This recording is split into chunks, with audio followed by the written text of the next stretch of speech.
Hello, welcome to the series about Rugby League bet and review for the Castleford against St Helens Super 8 tie, which is live on Sky tonight from the jungle. These two sides met in a classic game back in June. Castleford just sneaked it in the last kick of the game by a point from Saints. Unbelievable. Great. 2 and 4 all game, fantastic game of Rugby League it was. It'd be much the same tonight, I think it'd be high scoring. Shenton comes back for the Tigers. He was a big miss last week, really missed him over his field. It was a poor defeat from Castle. Started well, scored a great try at the end as well, but just in the middle of a very poor in the game, and Huddersfield won quite comfortably in the end. Saints had a great win at Leeds last week. Obviously Leeds had been at Wembley the week before, so it's really hard to work out just how much to read into that. Saints' form was poor before that. They've lost the last 4. So, I think, sometimes if you think, well, maybe Leeds are a hangover. I think Brazier's come out and said that the game of the week after Wembley, it's very, very hard to get your team back up again. Anyway, St Helens are 2-5 for this, and like I said, given them 4 games they've lost previous to this game, I can't really be having them at that. That's just far too short. They conceded 8 points on the handicap, and this will be a close game either way. And you'd fancy the Castleford to well stay inside the handicap at the 8-point handicap. Now Castleford are 2-1 in the game. Going off the performance last week, it wasn't great. So again, maybe you want a 5-2, 3-1 to be tempted.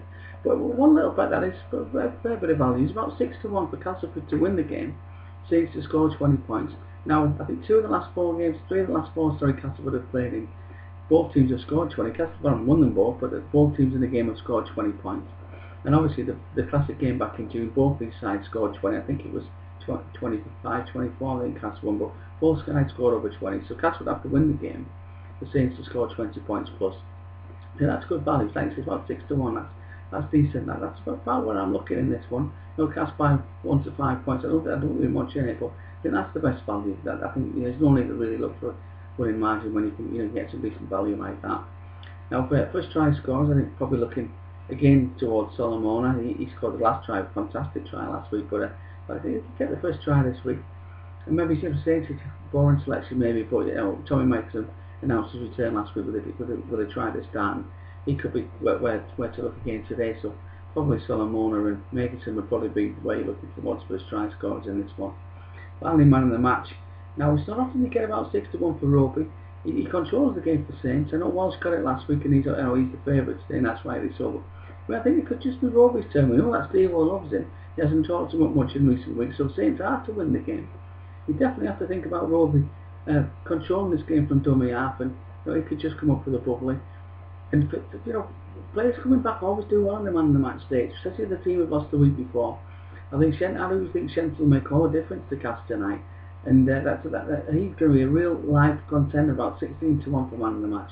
So for me, it'd be Rugby and Shenton on the man of the match market. But like I said before, I think Cass could just sneak home in this. The 4 points behind Saints, a defeat tonight, the season's over. The win tonight, they're running 2 behind Saints, with 2 points behind Saints with 2 games left. So the back right in it, and like I said, I've said defeated. It's curtains back on the beat. So yeah, I think you just got to look for value, and I think the 6-1 cast, but Saints to score 20 plus. And Saints fans, you can boost the short odds for the win to 8-11 if you don't agree with me. That's for half time, full time on the Saints. And we'll be back tomorrow night. This Fuller taking a very depleted side to Wigan, so the big handicap in that one. Let's see what we think tomorrow. See you then.